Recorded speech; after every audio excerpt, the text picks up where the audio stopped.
नमस्कार।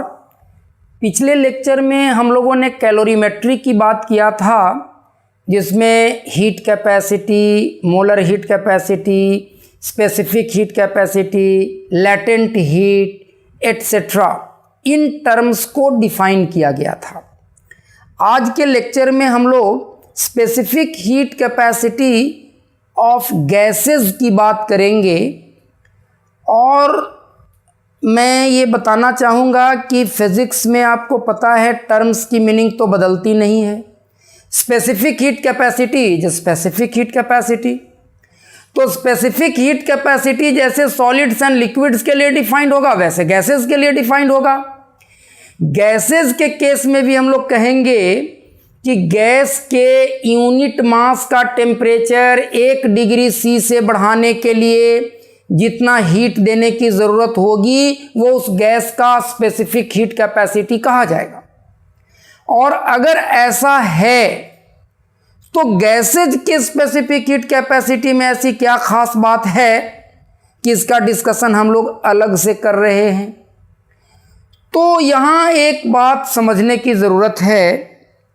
मान लीजिए हम लोग एक सिलेंड्रिकल कंटेनर लेते हैं और उस सिलेंड्रिकल कंटेनर में गैस का यूनिट मास लेते हैं और उसको हीट सप्लाई करके एक इनिशियल स्टेट से किसी फाइनल स्टेट में इस तरह से ले जाते हैं कि गैस का टेम्परेचर 1 डिग्री सी से बढ़ता है। हर बार गैस का टेम्परेचर 1 डिग्री सी से ही बढ़ाते हैं। हर बार सेम इनिशियल स्टेट से सेम फाइनल स्टेट में ही लेकर के जाते हैं, लेकिन अलग अलग बार उसी इनिशियल स्टेट से उसी फाइनल स्टेट में ले जाने के लिए गैस का टेम्परेचर 1 डिग्री सी से ही बढ़ाने के लिए हम प्रोसेसेस अलग अलग तरह का परफॉर्म करवाते हैं। What will happen, just see. एक बार गैस को हम लोग इस इनिशियल स्टेट से इस फाइनल स्टेट में इस तरह से ले जाते हैं कि गैस के यूनिट मास का टेम्परेचर 1 डिग्री सी से बढ़ जाता है और गैस के यूनिट मास का टेम्परेचर 1 डिग्री सी से बढ़ाने के लिए जितना हीट देना पड़ेगा वही उस गैस का स्पेसिफिक हीट कैपेसिटी कहलाएगा। एक बार फिर उसी गैस के यूनिट मास का ही टेम्परेचर फिर से 1 डिग्री सी ही बढ़ाते हैं और उसी इनिशियल स्टेट से उसी फाइनल स्टेट में ले जाते हैं, लेकिन ऐसे। उसके बाद फिर उसी unit mass of the gas का टेम्परेचर फिर 1 डिग्री सी से ही बढ़ाते हैं, उसी इनिशियल स्टेट से उसी फाइनल स्टेट में ले जाते हैं, लेकिन प्रेशर के साथ वॉल्यूम को इस तरह से चेंज करवा करके।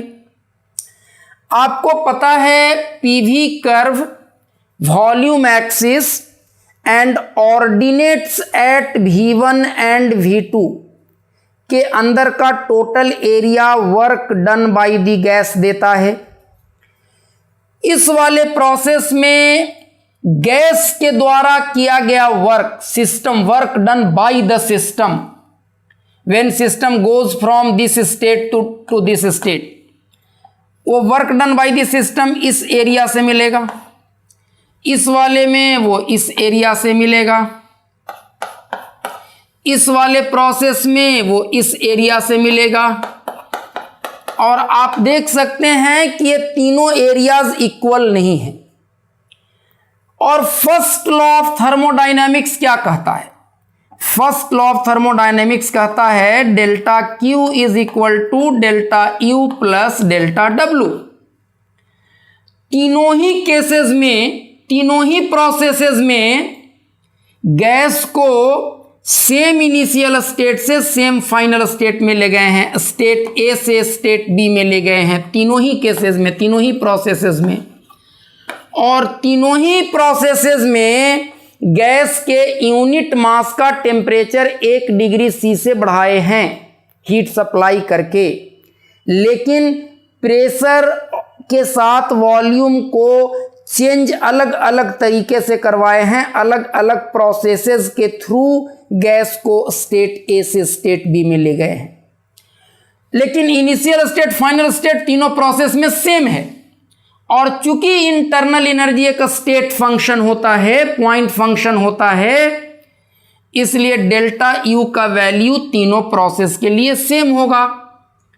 तो ये तो तीनों प्रोसेस के लिए सेम है, तो जिस प्रोसेस में ये सबसे ज़्यादा उसमें डेल्टा क्यू सबसे ज़्यादा, और ये डेल्टा डब्ल्यू का वैल्यू, वर्क डन का वैल्यू तीनों में अलग अलग है, तो ये तीनों में अलग अलग होगा, तो तीनों केसेस में डेल्टा क्यू अलग अलग होगा। What I want to tell, gas के यूनिट मास का टेम्परेचर 1 डिग्री सी से बढ़ाने के लिए ही अलग अलग अमाउंट ऑफ हीट देने की ज़रूरत पड़ती है। अगर अलग अलग तरह का प्रोसेस परफॉर्म करवा करके गैस के टेम्परेचर को 1 डिग्री सी से बढ़ाते हैं, एक इनिशियल स्टेट से दूसरे स्टेट में ले जाते हैं, और यूनिट मास के टेम्परेचर को 1 डिग्री से बढ़ाने के लिए जितना हीट देना पड़ेगा वही कहलाएगा स्पेसिफिक हीट। इसका मतलब सेम गैस का specific heat capacity, same gas का स्पेसिफिक हीट कैपेसिटी अलग अलग प्रोसेस के लिए अलग अलग होगा।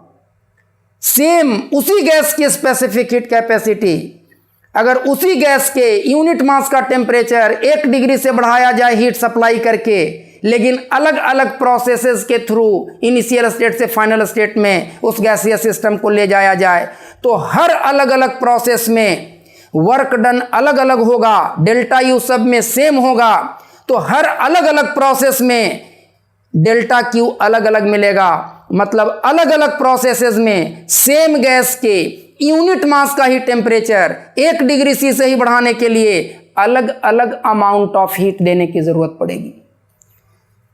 मीन्स अलग अलग प्रोसेसेस में गैस की स्पेसिफिक हीट कैपेसिटी अलग अलग होगी।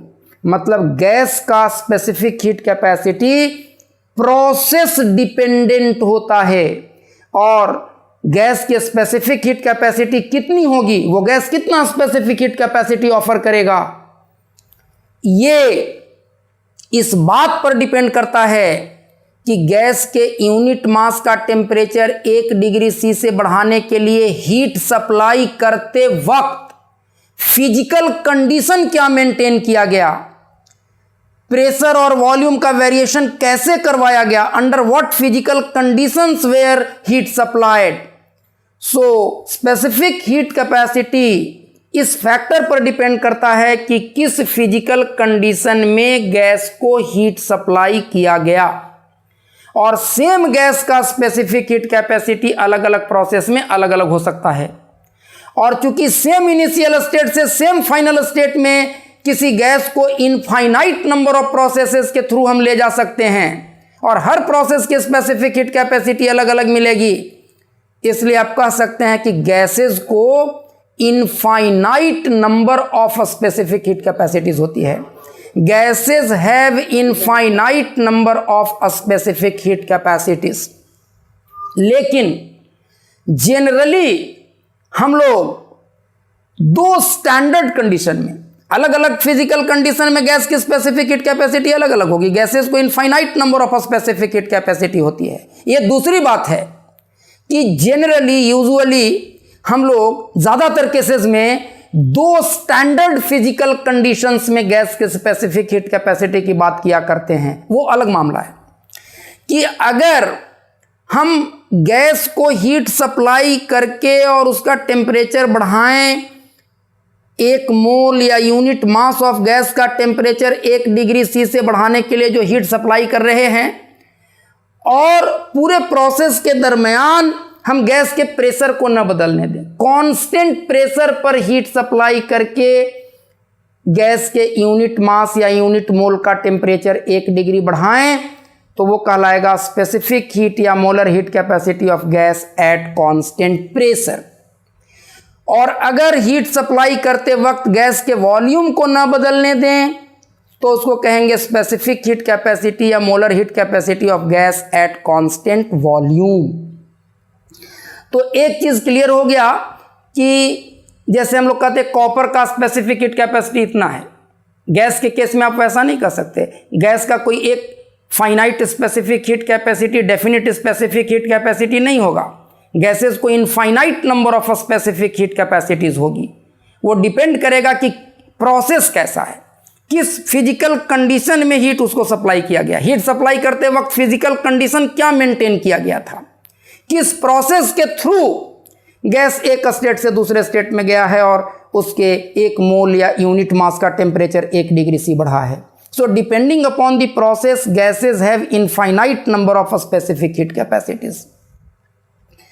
हाँ, ज़्यादातर केसेस में हम लोग specific heat capacity at constant pressure और specific heat capacity at constant volume की बात किया करते हैं। ये 2 स्टैंडर्ड फिजिकल कंडीशंस हैं जिनमें गैसेस के स्पेसिफिक हीट कैपेसिटी की बात यूजुअली की जाती है। लेकिन इसका मतलब ये नहीं समझ लेना है कि गैसेस को 2 ही स्पेसिफिक हीट कैपेसिटी होता है। Gases have infinite number of specific heat capacities. तो जो 2 स्टैंडर्ड कंडीशन में गैस की स्पेसिफिक हीट कैपेसिटी डिफाइंड होगी वो कैसे होगी? Specific heat capacity of gas at constant pressure कैसे डिफाइंड होगा और specific heat capacity of gas at constant volume कैसे डिफाइंड होगा? तो specific heat capacity of gas at constant volume, इसको SP लिखा करते हैं। तो ये वैसे ही है, मान लीजिए गैस का m किलोग्राम मास किसी कंटेनर में हम लोग लेते हैं, वेसल में लेते हैं, सिलेंड्रिकल वेसल में लेते हैं और इसका टेम्परेचर डेल्टा T से बढ़ाने के लिए डेल्टा Q हीट सप्लाई करने की ज़रूरत पड़ती है। कब? जब पूरे प्रोसेस के दरमियान गैस का प्रेशर कांस्टेंट बनाए रखते हैं तब, आइसोबारिकली जब हीट सप्लाई करते हैं तब। तो उसका टेम्परेचर 1 डिग्री सी से बढ़ाने के लिए, यूनिट मास का टेम्परेचर 1 डिग्री सी से बढ़ाने के लिए कितना हीट देना पड़ेगा? Delta Q by M delta T at constant pressure, और यही कहलाएगा specific heat capacity of gas at constant pressure. Delta Q by M delta T, और ये लिखना पड़ेगा यहाँ पर एट कांस्टेंट प्रेशर। मतलब हीट सप्लाई करते वक्त गैस के प्रेशर को बदलने नहीं दिया गया है, पूरे प्रोसेस के दरमियान गैस के प्रेशर को कांस्टेंट बना करके रखा गया है। उसी तरह से specific heat capacity of gas at constant volume को आप डिफाइन कर सकते हैं। जैसे इसको किए वैसे ही इसमें हीट सप्लाई करते वक्त हम गैस के वॉल्यूम को कांस्टेंट बना करके रखेंगे, वॉल्यूम को नहीं चेंज करने देंगे। तो ये हो जाएगा delta Q by M delta T at constant volume, eight constant volume. और जैसे मोलर हीट कैपेसिटी हम लोगों ने डिफाइन किया था, गैसेस के केस में भी स्पेसिफिक हीट कैपेसिटी से ज़्यादा हम लोग बात मोलर हीट कैपेसिटी की करते हैं, क्योंकि गैसेस के केस में नंबर ऑफ मोल्स हम लोग लिया करते हैं। तो अगर इसी को हम लोग कह दें molar heat capacity, molar heat capacity of gas at constant pressure and molar heat capacity of gas at constant volume, उसमें फिर ऐसे ही डेफिनेशन होगा। मान लीजिए गैस के म्यू मोल का टेम्परेचर डेल्टा T से बढ़ाने के लिए डेल्टा Q हीट देना पड़ा एट कांस्टेंट प्रेशर। तो गैस के 1 मोल का टेम्परेचर 1 डिग्री बढ़ाने के लिए delta Q by mu delta T heat देना पड़ेगा एट कांस्टेंट प्रेशर। तो ये कहलाएगा molar heat capacity of gas at constant pressure. तो मोलर हीट कैपेसिटी को Cp से डिनोट करते हैं। Specific heat capacity at constant pressure and constant volume को एसपी और एसवी लिखते हैं, मोलर हीट कैपेसिटीज को सीपी और सीवी लिखते हैं। तो हम लोग कैसे डिफाइन करेंगे? Molar heat capacity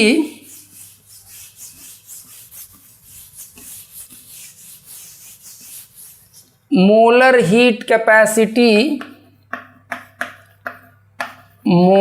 heat capacity of a gas eight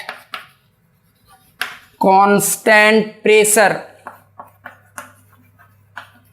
ये डिफाइंड होगा Cp is equal to delta Q by mu delta T at constant P, और उसी तरह से molar heat capacity of a gas at constant volume,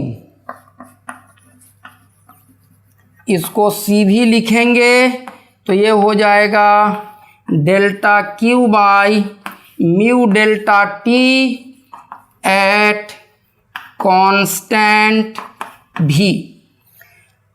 और हम लोग ये भी देखना चाहेंगे कि क्या SP और CP, molar heat capacity at constant pressure और specific heat capacity at constant pressure of a gas, उसी तरह से SV और CV, क्या ये आपस में किसी तरह से रिलेटेड होते हैं? लेट अस सी। पहले चारों क्वांटिटीज कैसे लिखे जाते हैं आप उनको देखें। अभी अभी हम लोगों ने SP, SV, CP, CV इन चारों क्वांटिटीज को डिफाइन किया, और आपने क्या देखा? SP को हम लोगों ने लिखा था delta Q by M delta T, जहां M total mass of gas ये था, एट कांस्टेंट P, और CP को हम लोगों ने लिखा delta Q by mu delta T at constant P। उसी तरह से अब देखिए यहां पर ये टोटल मास ऑफ गैस है। अगर गैस का मोलर मास, जिसको केमिस्ट्री में यूजुअली मॉलिक्यूलर वेट भी बोलते हैं, अगर कैपिटल M है, एक मोल का मास अगर कैपिटल M है, तो एक मोल का मास इतना तो म्यू मोल का मास इतना, ये टोटल मास ऑफ गैस हो जाएगा। तो अगर total mass of gas SP को हम लोग लिख दें delta Q by mu M delta T at constant P, और इस M को लेकर के आप इधर चले जाइए तो M टाइम्स SP हो जाएगा delta Q by mu delta T at constant P, और ये है CP।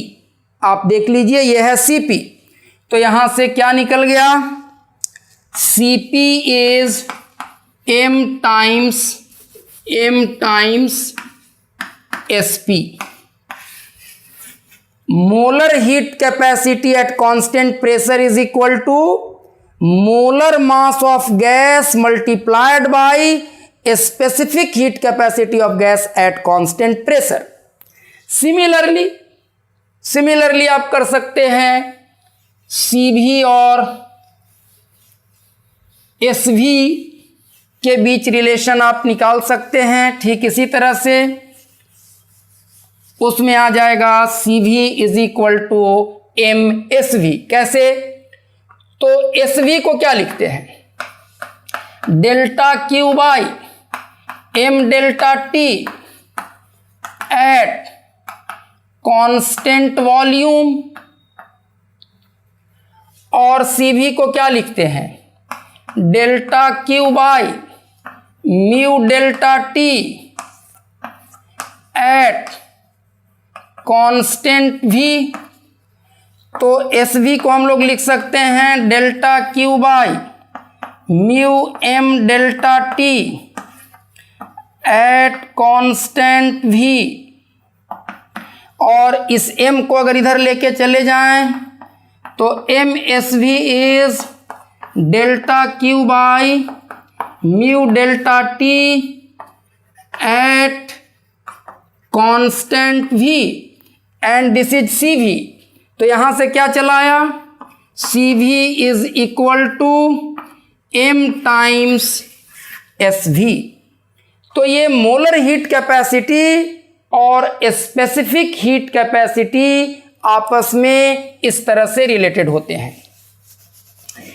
एक चीज जो एक बड़ा कॉमन क्वेश्चन है कि किसी भी गैस का, किसी भी आइडियल गैस का कहें, किसी भी आइडियल गैस का molar heat capacity at constant pressure is more than molar heat capacity at constant volume, means Cp is greater than Cv, why? इस बात को हमें समझना है। अगर कोई गैस है तो उस गैस के 1 मोल का टेम्परेचर 1 डिग्री सी से बढ़ाना है एट कांस्टेंट प्रेशर, और उसी गैस के 1 मोल का टेम्परेचर 1 डिग्री सी से बढ़ाना है एट कांस्टेंट वॉल्यूम। तो 1 मोल का टेम्परेचर 1 डिग्री सी से कांस्टेंट प्रेशर पर बढ़ाने के लिए कंपैरेटिवली ज़्यादा हीट देने की ज़रूरत पड़ती है कांस्टेंट वॉल्यूम के मुकाबले। Cp Cv से ज़्यादा होता है, क्यों? Cp is greater than Cv, why? तो ये बड़ा सिंपल है समझना। मान लीजिए आप किसी कंटेनर में गैस ले लीजिए fitted with A movable piston, आप इसमें 1 मोल गैस ले लीजिए आइडियल गैस, और उसका टेम्परेचर 1 डिग्री सी से बढ़ाने के लिए इसको हीट सप्लाई कीजिए। लेकिन हीट सप्लाई करते वक्त पिस्टन को जहाँ का तहाँ रखिए, पिस्टन को ऊपर नीचे खिसकने मत दीजिए, मतलब गैस के वॉल्यूम को कांस्टेंट बनाए रखिए। तो जब गैस का वॉल्यूम चेंज नहीं करेगा तो work done will be zero, और आप जो भी हीट देंगे उस सारा का सारा हीट इसके इंटरनल एनर्जी को बढ़ाने में खर्च होगा, इसके टेम्परेचर को बढ़ाने में खर्च होगा, according to first law of thermodynamics. Delta Q is delta U plus delta W, and delta W is zero, so entire heat will be used in raising the internal energy of gas, और ideal gas है तो internal energy will be a direct function of temperature. तो आपके द्वारा supply किया गया सारा का सारा हीट टेम्परेचर बढ़ाने में खर्च होगा। लेकिन अगर यही हीट आप कांस्टेंट प्रेशर पर सप्लाई करना चाहते हैं, अब देखिए गैस आइडियल है, आइडियल है तो आइडियल गैस के इक्वेशन ऑफ स्टेट को तो ओबे करेगा ये, और अगर हम वॉल्यूम ना बदलने दें, वॉल्यूम को कांस्टेंट बना दें, तो P क्या हो जाएगा, mu R by V times T, ये पूरा चीज़ कांस्टेंट। हीट देंगे तो इंटरनल एनर्जी बढ़ेगा कांस्टेंट वॉल्यूम पर, इंटरनल एनर्जी बढ़ेगा मतलब टेम्परेचर बढ़ेगा, pressure is directly proportional to temperature, तो गैस का प्रेशर बढ़ेगा। अगर आप चाहते हैं कि प्रेशर न बढ़े तो वॉल्यूम को भी बढ़ने देना पड़ेगा, वॉल्यूम को भी बढ़ने देना पड़ेगा, तो गैस एक्सपेंड करेगा। और आप इस तरह से एक्सपेंड करवा रहे हैं कि eight every moment of time during entire process the pressure of the gas remains same, so heat is being supplied eight constant pressure. Constant pressure पर 1 मोल गैस के टेम्परेचर को 1 डिग्री सी बढ़ाने के लिए हम लोग हीट सप्लाई कर रहे हैं। तो अब चूंकि गैस एक्सपेंड कर रहा है तो जितना हीट आप देंगे इसमें से कुछ हीट खर्च होगा इंटरनल एनर्जी को बढ़ाने में और कुछ वर्क करने में। तो जब सारा का सारा हीट इंटरनल एनर्जी को बढ़ाने में खर्च होता था, तब जितना हीट देने से 1 मोल गैस का टेम्परेचर 1 डिग्री सी से बढ़ता था, अब इस केस में 1 मोल गैस का टेम्परेचर 1 डिग्री सी से बढ़ाने के लिए उससे ज़्यादा हीट देने की ज़रूरत पड़ेगी, क्योंकि आप जितना हीट देंगे वो सारा का सारा हीट टेम्परेचर बढ़ाने में खर्च नहीं होगा, उसी में से कुछ हीट एनर्जी का इस्तेमाल गैस वर्क करने में भी करेगा at constant pressure. This is why more heat is required to be supplied and Cp is greater than Cv। For ideal gases Cp Cv से बड़ा होता है, इस बात को तो समझ गए।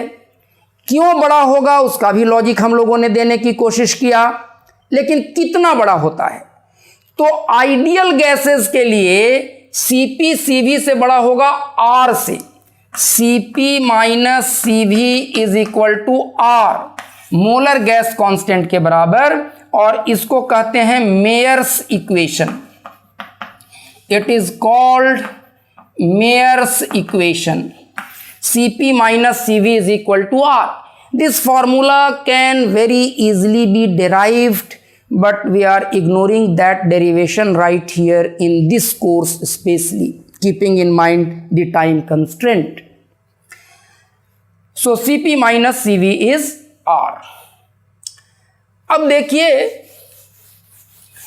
आइसोथर्मल प्रोसेस कैसे प्रोसेसेस को कहते हैं, ये हम लोगों ने बताया था। ऐसा प्रोसेस जिस पूरे प्रोसेस के दरमियान गैस का टेम्परेचर नहीं बदलेगा, प्रेशर बदलेगा, वॉल्यूम बदलेगा, इस तरह से कि temperature at every moment of time during entire process same रहे। एडियाबेटिक प्रोसेस कैसे प्रोसेस को बोलते हैं? What type of processes are called adiabatic processes? एक ऐसा प्रोसेस जिस प्रोसेस में सिस्टम अपने सराउंडिंग से एक आइसोलेटिंग या एडियाबेटिक बाउंड्री से अलग हो। मतलब सिस्टम अपने सराउंडिंग के साथ न मैटर का एक्सचेंज कर सके न एनर्जी का। Heat can neither be given to the system nor can it be taken out of the system. System को न हीट दिया जा सके न सिस्टम से हीट लिया जा सके। Heat exchange will be zero. मतलब delta Q is equal to delta U plus delta W है फर्स्ट लॉ ऑफ थर्मोडायनेमिक्स, और डेल्टा क्यू इज जीरो। तो गैस जो भी वर्क करेगा वो अपने इंटरनल एनर्जी को खर्च करके करेगा। तो जितना वर्क करेगा इंटरनल एनर्जी उतने से कम हो जाएगी। गैस पर आप जितना वर्क करेंगे इंटरनल एनर्जी उतना से बढ़ जाएगा। तो एडियाबेटिक प्रोसेसेस में क्या हो जाएगा? डेल्टा क्यू तो जीरो होता है। तो according to first law of thermodynamics delta U plus delta W will be zero. तो delta U is minus delta W. तो अगर गैस वर्क करेगा तो work done by the system को पॉजिटिव लेते हैं, तो डेल्टा डब्ल्यू पॉजिटिव होगा। और अगर ये पॉजिटिव है तो change in internal energy negative होगा।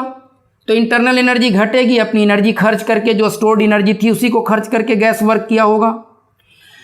And if external agent does work on the system, अगर आप वर्क करेंगे तो work done on the system is taken negative.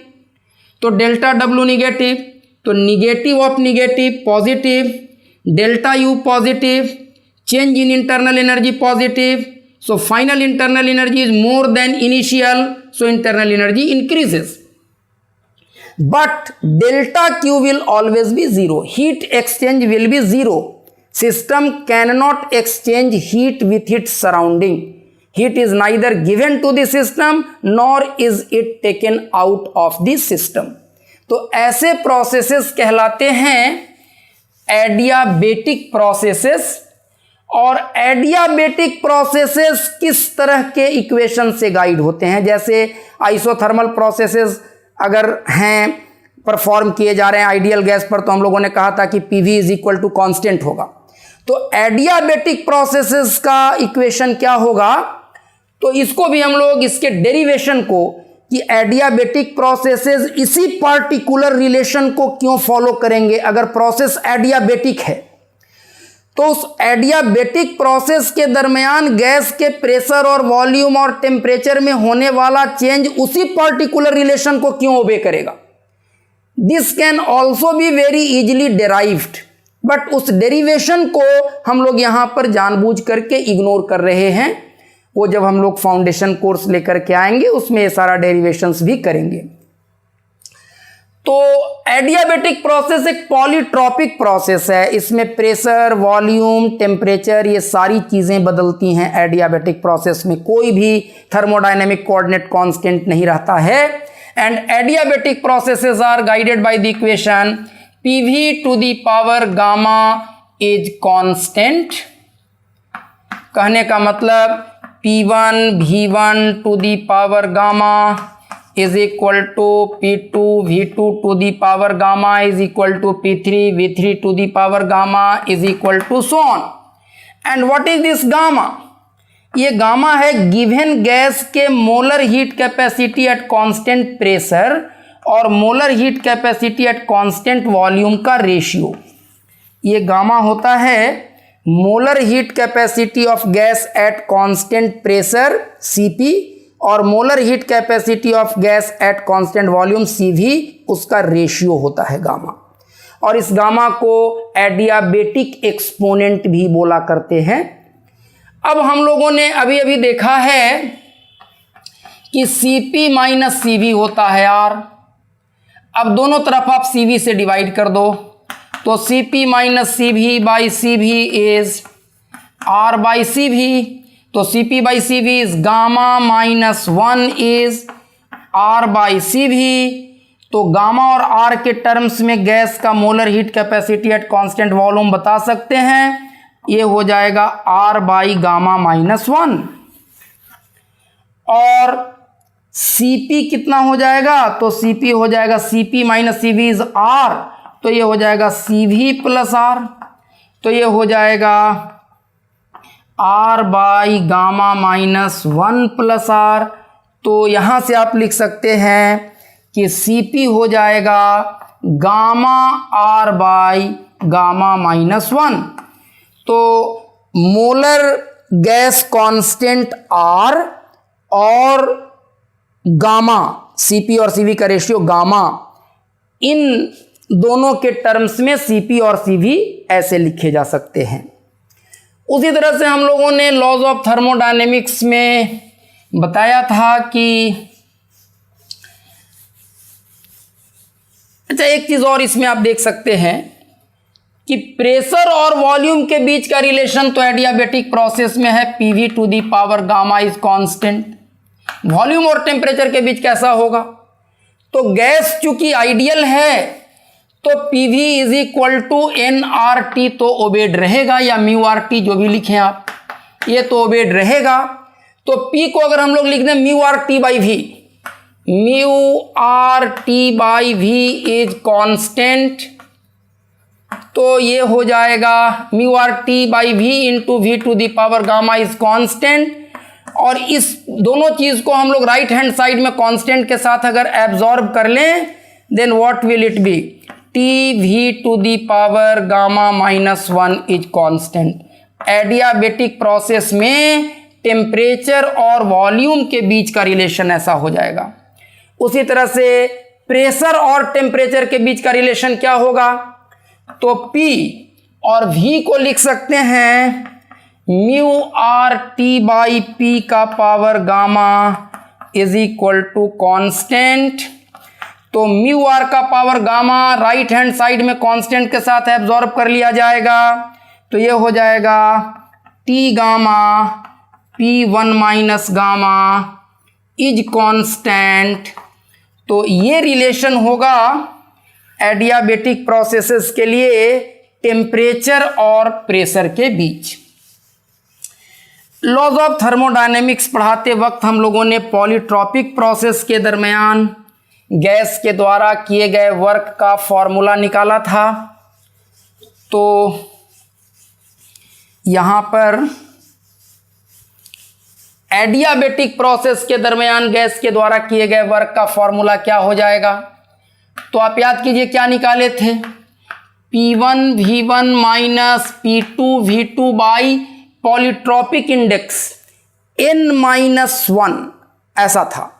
तो यहां हो जाएगा गामा -1, n के जगह पर यहां गामा है, वहां होता था PV to the power n is constant polytropic process में जिसका वर्क ये था, यहां n की जगह पर गामा है, तो ऐसा हो जाएगा।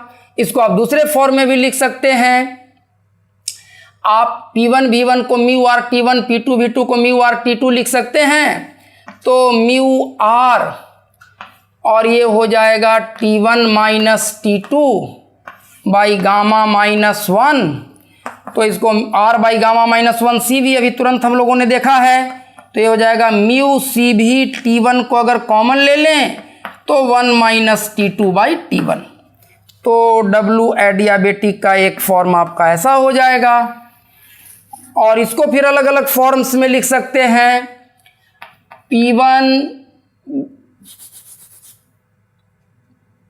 V1 to the power gamma -1 is T2 V2 to the power gamma -1। तो T2 बाई T1 को लिख सकते हैं V1 बाई V2 का पावर गामा -1। अगर वैसा लिख दें तो W एडियाबेटिक का एक और फॉर्मूला मिल जाएगा, एडियाबेटिक प्रोसेस के दरमियान गैस के द्वारा किए गए वर्क का म्यू सी भी T1 1 माइनस ये हो जाएगा V1 बाई V2 का पावर गामा -1। उसी तरह से T1 to the power gamma P1 to the power 1 minus gamma is T2 to the power gamma P2 to the power 1 minus gamma. तो T2 by T1 का power gamma यहाँ से चला आएगा P1 बाई P2 का power 1 minus gamma. तो T2 by T1 चला आएगा P1 बाई P2 का power 1 minus gamma by gamma. अगर ये सब्स्टिट्यूशन कर देंगे तो एक फॉर्म और हो जाएगा एडियाबेटिक प्रोसेस के दरमियान गैस के द्वारा किए गए वर्क का, और वो हो जाएगा म्यू सी भी T1 1 minus P1 by P2 का power 1 minus gamma by gamma. तो ये एक ही फॉर्मूले के अलग अलग फॉर्म्स हैं। एडियाबेटिक प्रोसेस के दरमियान गैस के द्वारा किए गए वर्क का फॉर्मूला और उस फॉर्मूला को डिफरेंट फॉर्म्स में कैसे लिख सकते हैं, ये सारी चीज़ें। अगर ऑब्जेक्टिव में एक क्वेश्चन आपसे पूछा जाए कि specific heat capacity of gas during an isothermal process कितना होगा, तो स्पेसिफिक हीट कैपेसिटी कैसे डिफाइन होता है, delta Q by M delta T। और अगर प्रोसेस आइसोथर्मल है तो टेम्परेचर तो कभी चेंज करेगा ही नहीं, तो delta T will be 0, something by 0 is infinity. हमने कहा है ना अलग अलग प्रोसेसेस में गैसेस की स्पेसिफिक हीट कैपेसिटी अलग अलग होती है। तो specific heat capacity of a gas in an isothermal process वो इन्फिनिटी होगा। अगर हम लोग पूछें specific heat capacity of a gas in an adiabatic process, तो क्या लिख सकते हैं, एडियाबेटिक प्रोसेस में तो डेल्टा Q ही 0 हो जाएगा, तो 0 बाई समथिंग इज 0। तो एडियाबेटिक प्रोसेस में किसी गैस की स्पेसिफिक हीट कैपेसिटी 0 होगी। ओके, एक और इम्पॉर्टेंट क्वेश्चन जो ऑब्जेक्टिव एग्जामिनेशन में कभी कभी पूछा जाता है वो हम लोग डिस्कस करना चाहेंगे। Slopes of adiabatic and isothermal curves, adiabatic and isothermal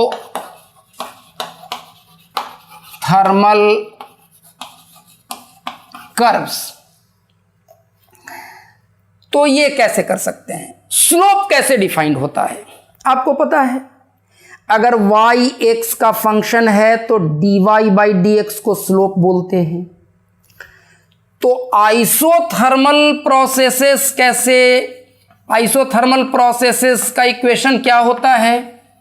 isothermal processes के दरमियान प्रेशर और वॉल्यूम के बीच का वेरिएशन कैसे होता है? PV is equal to constant.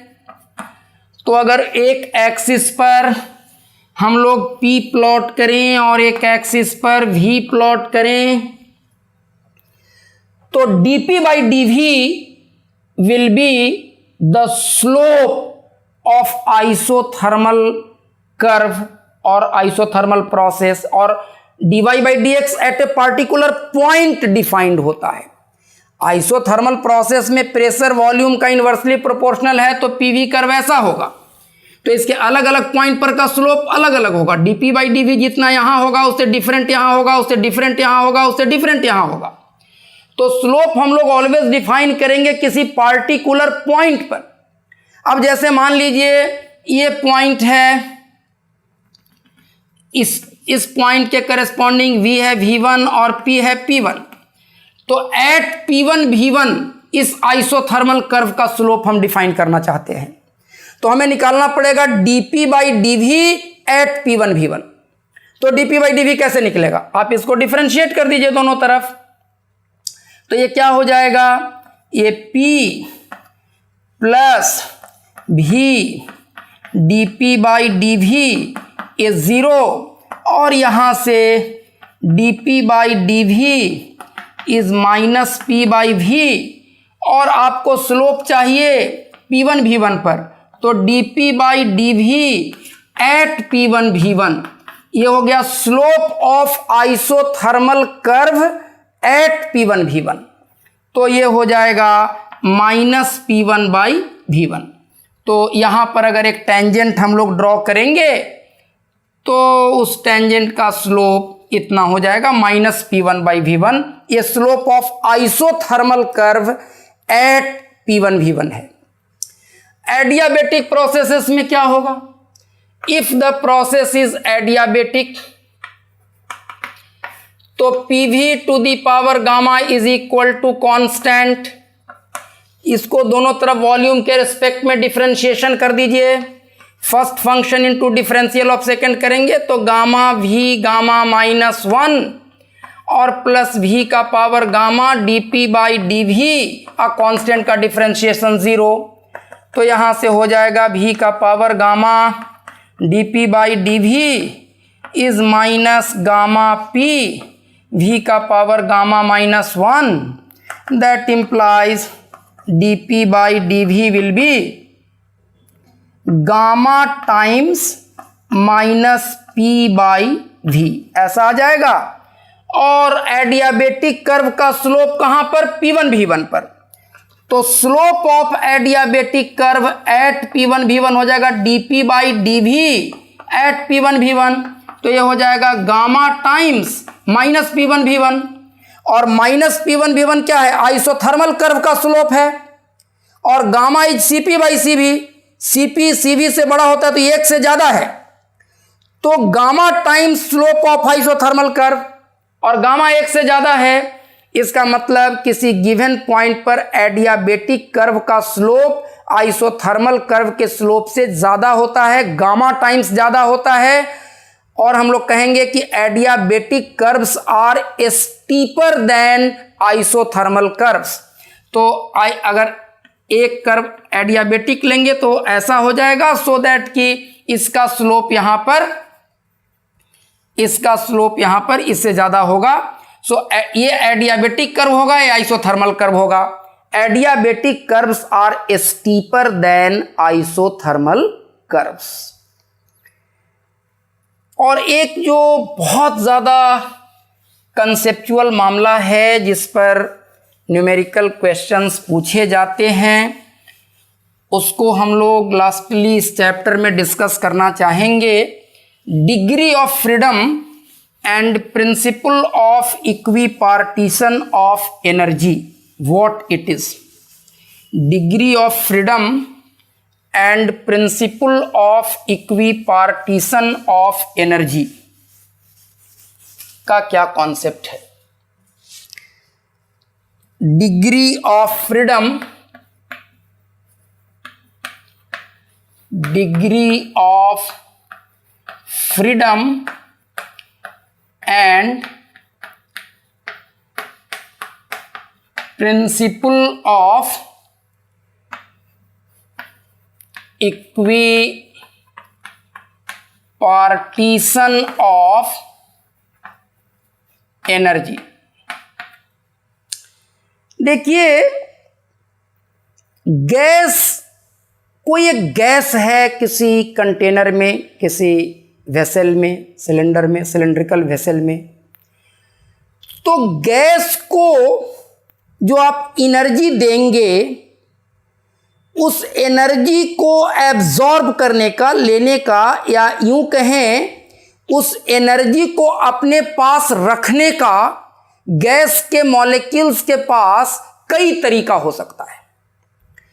आप जो एनर्जी सप्लाई करेंगे गैस के मॉलिक्यूल्स को, आपके द्वारा सप्लाई किए गए एनर्जी को लेकर के गैस का मॉलिक्यूल अपनी ट्रांसलेशनल काइनेटिक एनर्जी बढ़ा ले सकता है। अगर आप गैस के मॉलिक्यूल्स के शेप एंड साइज को कंसीडरेशन में ले रहे हैं, तो मान लीजिए डायटोमिक मॉलिक्यूल है, तो अपने सेंटर ऑफ मास से गुजरने वाले एक्सिस के अबाउट वो रोटेशन करने लग सकता है और अपनी रोटेशनल काइनेटिक एनर्जी वो बढ़ा ले सकता है। वो वाइब्रेट करने लग सकता है, अपनी वाइब्रेशनल एनर्जी बढ़ा सकता है। वो एक्सपेंड कर सकता है और इंटरमोलेक्यूलर अट्रैक्शन को अगर हम कंसीडर कर रहे हैं तब की बात करेंगे। इंटरमोलेक्यूलर अट्रैक्शन के अगेंस्ट वर्क करके अपनी इंटरैक्शन पोटेंशियल एनर्जी बढ़ाने में उस एनर्जी को खर्च कर सकता है। तो गैस के मॉलिक्यूल के पास एनर्जी रखने का, एनर्जी एब्जॉर्ब करने का कई इंडिपेंडेंट तरीका हो सकता है।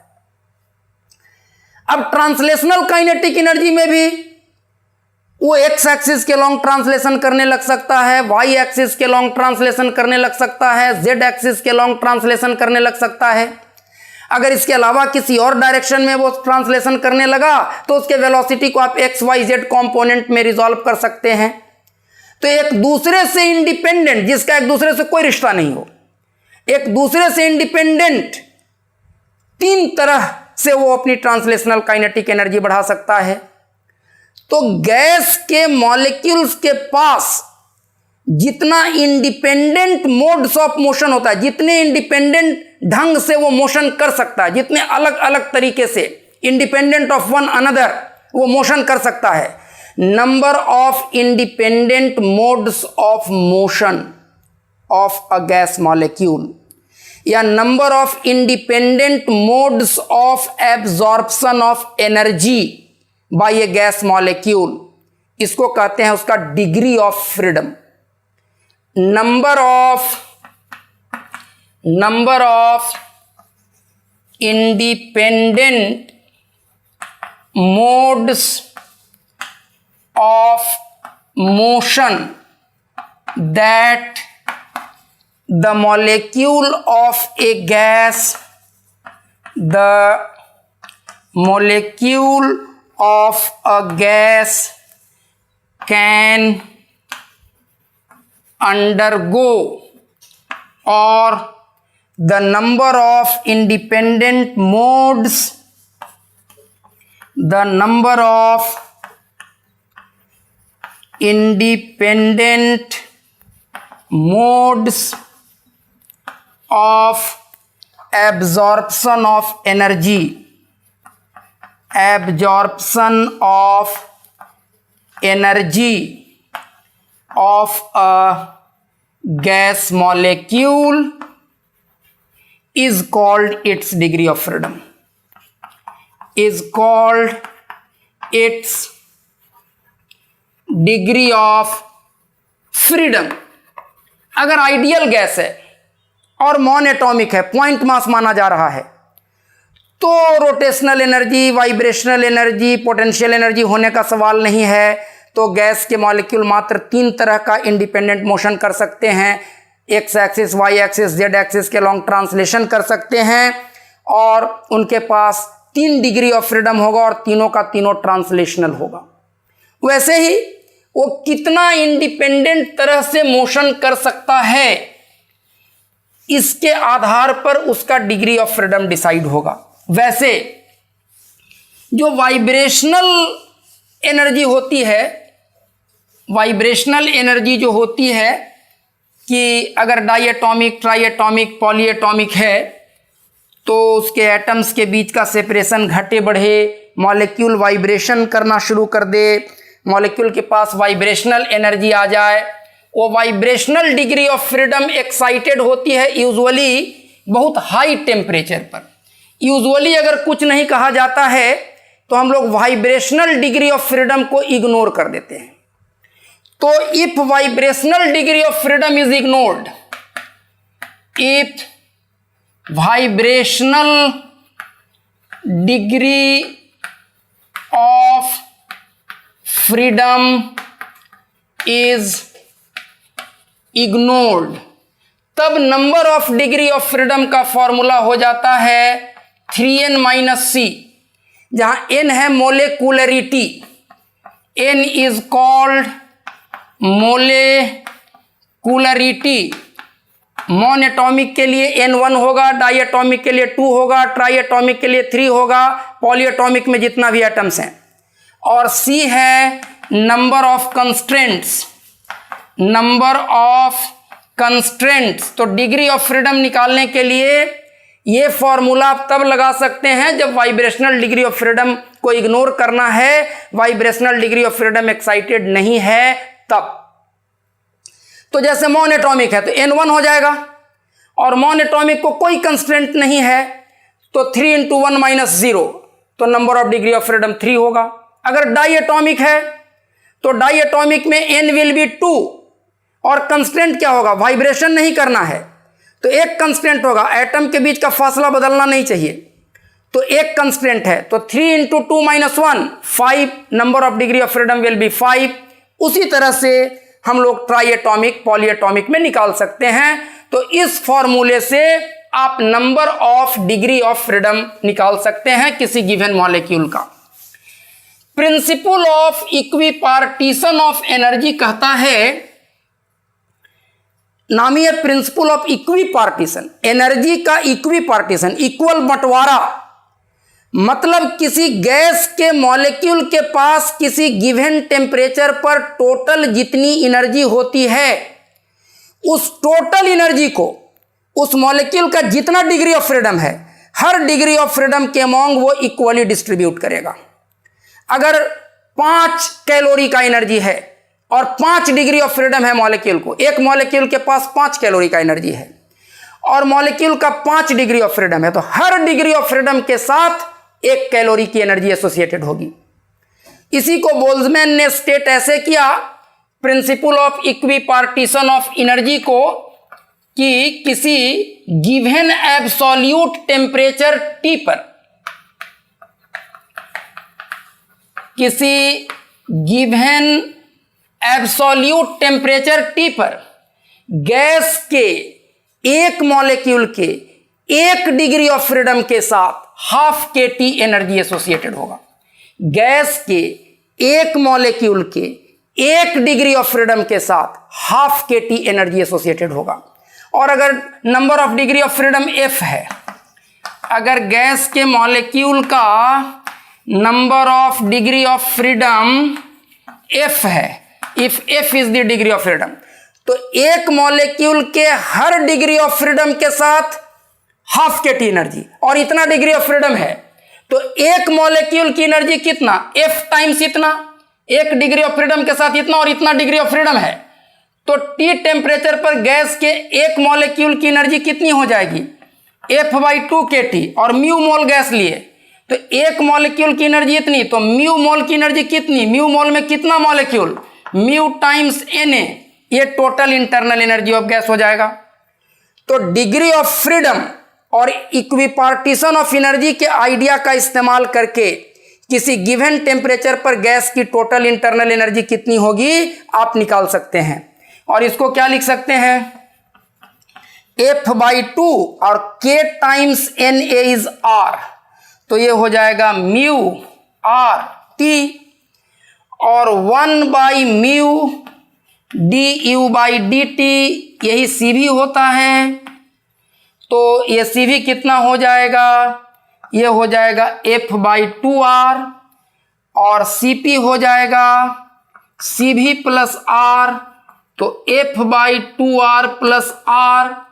तो अगर डिग्री ऑफ फ्रीडम पता है तो हम गामा तुरंत बता देंगे, gamma is equal to CP/CV, तो F/2R plus R upon F/2R, F/2R plus R upon F/2R, मतलब कि गामा का एक फॉर्मूला आ जाएगा 1 + 2/F। वैसा गैस जिसके मॉलिक्यूल का number of degree of freedom F है, उसके CP और CV का रेशियो गामा जो होगा वो 1 + 2/F होगा। तो इतनी ही बातें हैं इस चैप्टर में, और अगले लेक्चर में हम लोग कैलोरीमेट्री और specific heat capacities of gases के कॉन्सेप्ट्स पर मिला जुला न्यूमेरिकल प्रॉब्लम्स कुछ बना करके और इन कॉन्सेप्ट्स को और ज़्यादा गहराई से समझने और इनके लिए और ज़्यादा एनालिटिकल थिंकिंग डेवलप करने की कोशिश करेंगे। Thank you very much.